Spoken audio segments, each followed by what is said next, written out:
Well, I hope an awful lot more. I mean, it's all based on the applications that the community groups make to us. We got about 20 applications to our advertisement some months ago, expressions of interest by the community to take over closed stations.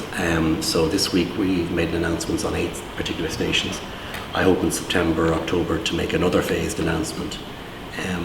Alan Shatter and the government, we've had to close down about 137 in the last few years. We are hoping to sell 40 straight up in the next few months in strategic locations. We'll see what the market value is for those. And this week we've made announcements on 8. We've also managed to give a number of stations over to other public sector users, to the HSE and to local authorities. So where a surplus property comes up, if there's another public sector user who would like to take responsibility for it, it makes sense. But I'm really interested by the number of applications we've got through for community groups right the way across the country, and I would hope to hand over more.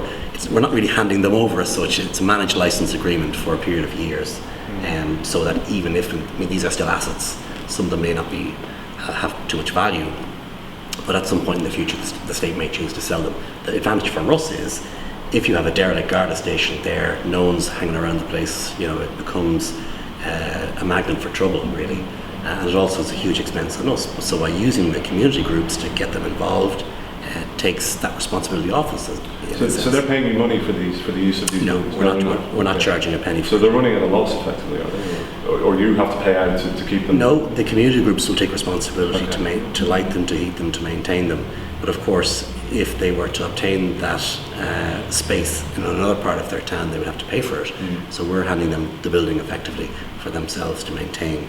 But it's a win-win for us and also for the community groups. I think it makes sense. Every day in Farmleigh, there's a conference. They might be hanging, going in there for B&B at night time, but there's work going on day in, day out. So is it a worthwhile asset to have? Absolutely. I mean, we paid for this. The Irish people, this belongs to the Irish people. 350,000 people last year brought themselves and their families into Farmleigh to see the state asset, to walk around the grounds, to attend some of the market events that were there, to look at the fantastic painting exhibitions that go on there.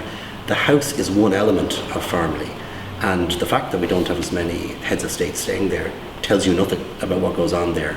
So no, this is an asset that belongs to the Irish people. It's a key part of the infrastructure in the Phoenix Park, and the fact that so many people use it as a free of entry. I mean, one of my colleagues said recently that we should charge people in. That's rubbish. We shouldn't. This belongs to the people. They're entitled to it.